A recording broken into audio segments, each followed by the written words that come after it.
नमस्ते भाइयों बहनों बच्चों दोस्तों। कभी कभी मेरे वीडियो पे एक आधी कमेंट आ जाता है कि साईं बाबा एक ढोंगी है, एक फ्रॉड है।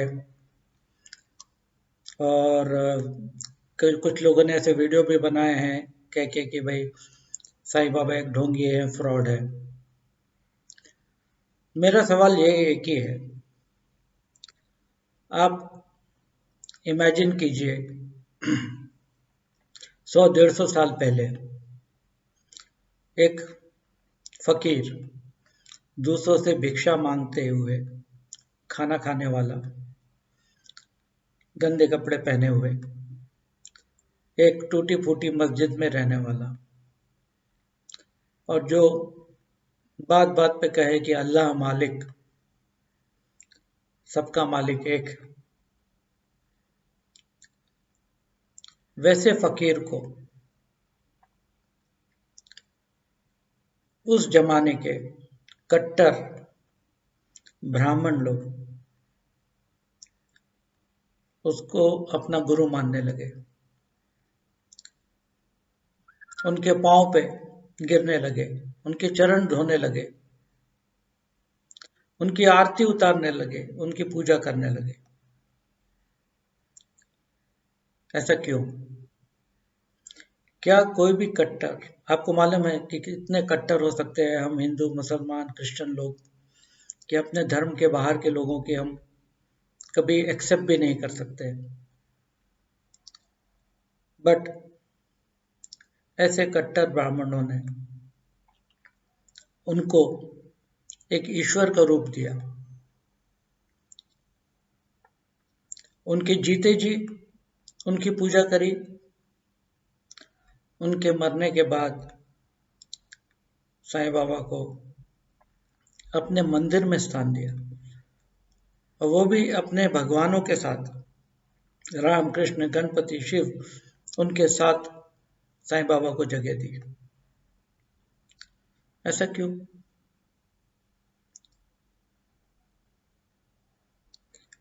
उनके जीते जी हजारों लोग उनके भक्त थे, उनके मरते मरते करोड़ों भक्त हो गए।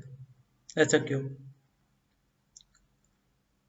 वो इसलिए कि वो जब जी रहे थे तब लोगों ने अपने आंखों से जो तजुर्बा किया, उससे उनको लगा कि ये कोई ईश्वरीय शक्ति है। जब तक वो आंखों से देखेगा नहीं, विश्वास नहीं करेगा, कोई भी इंसान किसी को ईश्वर नहीं मान सकता। और उनके मरने के बाद आज भी करोड़ों लोग उनकी पूजा करते हैं, पूजा से ज़्यादा उनसे मोहब्बत करते हैं, प्यार करते हैं, अपने बच्चे जैसा, अपने माता पिता जैसा उनसे प्यार करते हैं। ऐसा क्यों होता है? वो इसलिए होता है कि आज भी जब वो जीवित नहीं है और जब हम सब कोई ना कोई परेशानी में रहते हैं, वो ऐसा कुछ करते हैं जिससे अपने को पता चलता है कि वो यहीं कहीं नज़दीक है, हमारे साथ, हमारे परेशानी में हमारे साथ है। हमें एक सुकून मिलता है। वो सुकून मिलता है इसलिए हम उनसे मोहब्बत करते हैं। और लोग इतनी मोहब्बत करते हैं, इतनी ज़्यादा मोहब्बत करते हैं कि आप विश्वास नहीं करेंगे। इतना प्यार, इतना मोहब्बत साईं बाबा से करते हैं। सिमिलरली कई लोग बोलते हैं कि ईसा मसीह फ्रॉड थे। मेरा सवाल यही है उनसे। एक्चुअली बाइबल में लिखा है कि ईसा मसीह को सूली पे टांगने के बाद, उनकी डेथ होने के बाद 3 दिन बाद वो फिर अपीयर हुए, फिर से शरीर में अपीयर हुए अपने 12 डिसाइपल्स को। और वो 12 डिसाइपल्स वहां से निकल के दुनिया भर में जाके उन्होंने ईसा मसीह का धर्म फैलाया, उनकी शिक्षा को फैलाया। और वो 12 में से 11 डिसाइपल्स को इतने बुरी तरीके से मारा गया कि आप और मेरे जैसे लोग उतनी हिम्मत ही नहीं कर सकते। अरे हमारे बच्चे हमारी बात नहीं मानते, तो ये 12 डिसाइपल्स दुनिया के कोने कोने में जाके उन्होंने ईसा मसीह का शब्द फैलाया। क्यों? क्योंकि उन्होंने देखा, अपनी आंखों से कुछ देखा था और उन्हें विश्वास हुआ था कि ये ईश्वर का पुत्र है, और वाकई में है। इसलिए अपनी जान जोखिम में डाल के उन्होंने ईसा मसीह का नाम फैलाया। उन लोगों को पत्थरों से मारा गया, उल्टा लटका के मारा गया, फिर भी वो नहीं डरे। ऐसा क्यों? क्योंकि वो अंदर ही अंदर कन्विंस्ड थे कि उन्होंने जो देखा वो सही था। सेंट थॉमस इजराइल से केरला आके, एक दूसरे कंट्री में आके, दूसरी भाषा में आके उन्होंने ईसा मसीह का नाम फैलाया। फिर तमिलनाडु में जाके उनको पीछे से तलवार से मारा गया। कोई भी किसके लिए अपनी जान क्यों दे सकता है? आप देंगे किसी के लिए जान? आप तभी अपनी जान देंगे जब आप अपने आंखों से देखेंगे कि हाँ भाई, ये ईश्वर का रूप था और ये सच में था। वैसे नीम करोली बाबा नॉर्थ में काफी फेमस हैं।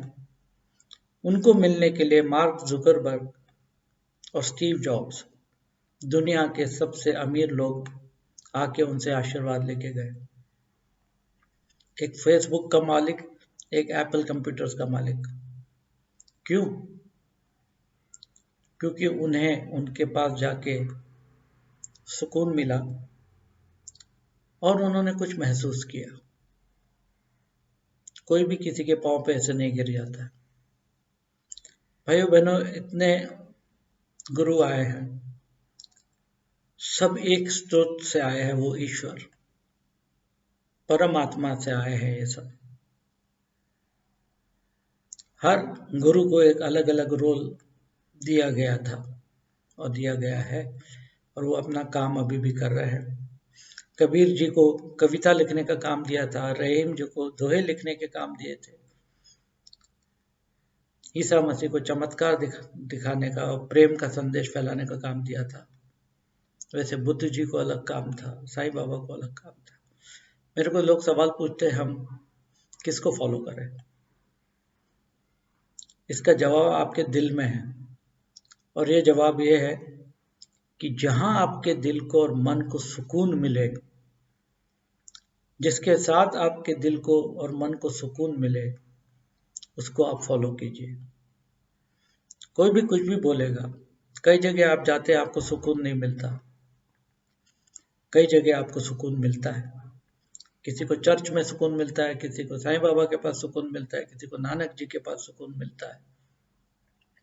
जहां आपको एक दिल में सुकून मिले, शांति मिले, उनको फॉलो कीजिए, और इसका कोई जवाब नहीं। ये दुनिया में हम आए हैं तो काफी दुख तकलीफों में से जाएंगे, और वो कम नहीं होने वाले। वो जो है सो है, बट अपने साथ ईश्वर की कोई शक्ति है। वही एहसास हमें ताकत देती है कि इन कष्टों से हम गुजर के इस जिंदगी को पार कर सकते हैं। तो भाइयों बहनों, जो सुकून दे वो आपका गार्डियन एंजल,